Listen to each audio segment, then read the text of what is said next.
சுள்ளிகளை கொளுத்தும் போகி பண்டிகை மூலமாக பொங்கல் பண்டிகையே விவசாயத்தை மையப்படுத்தி நிகழ்ந்த மகாபாரத போரின் வெற்றி விழா என்று கட்டுடைத்த உடனேயே இதே போன்றே கொளுத்தி கொண்டாடும் கார்த்திகை தீபத் திருநாளின் மீது எனது கவனம் பதிந்தது.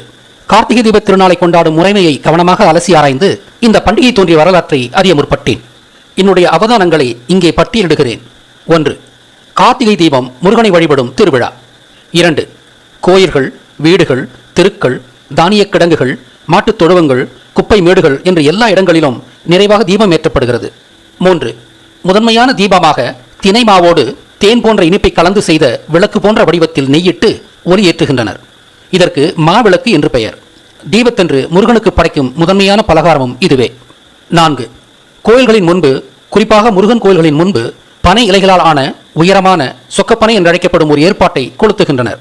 முன்பெல்லாம் ஒரு பனை மரத்தையே வெட்டி வந்து நட்டு வைத்து அதை கொளுத்துவதே வழமை. ஆனால் தற்போது பனை மரங்களுக்கு கிராக்கி என்பதால் பச்சை பனை இலைகள் உட்பட பனை இலைகளையே மரம் போன்று உயரமாக குவித்து கொளுத்துகின்றனர். 5. சொக்கப்பனை எரியும் போது மாட்டு மணிகளை இடுப்பில் கட்டிக்கொண்டு சொக்கப்பனையை சுற்றி சுற்றி வந்து மணிகளை இசைத்துக் கொண்டே பாட்டும் பாடுவர். பறை இசையும் ஒலிக்கப்படும். 6. இளைஞர்கள் மா ஒளிகளை செய்து பற்ற வைத்து அவற்றை தலைக்கு மேல் சுற்றி கொண்டே ஊரெல்லாம் சுற்றி வருவார்கள். மா ஒளியும் பனைமரத்தின் பாகங்களை கொண்டு செய்யப்பட்ட பொருளே. கார்த்திகைக்கும் பொங்கலுக்கும் நிறைய ஒற்றுமைகள் உண்டு. சொக்கப்பனை கொளுத்துவதை போகி பண்டிகையோடு ஒப்பிடலாம். பொங்கல் பண்டிகையின் போது அரிசி பொங்கலை சமைத்து படைப்பது போல கார்த்திகையின் போது தினை மாவால் செய்த மாவிளக்கு தயாரித்து படைக்கின்றனர். போகி பண்டிகையின் போது பறை இசைப்பது போலவே இங்கும் பறை இசைக்கின்றனர். அதோடு அல்லாமல் மாட்டு மணிகளையும் இசைக்கின்றனர். இந்த முதற்கட்ட அவதானங்கள் என்னை ஆழமாக சிந்திக்க தூண்டின. இந்த ஆய்வை தொடங்கும் முன்பாகவே முருகன் குறிஞ்சி நில கடவுள் அல்ல என்ற உண்மையை நான் தெளிவுபடுத்த வேண்டும். மலைக்கடவுளான சிவனே குறிஞ்சி நில தெய்வம். இலக்கியவாதிகள் சேயோன் என்ற சொல்லை தவறாக புரிந்து கொண்டுள்ளனர்.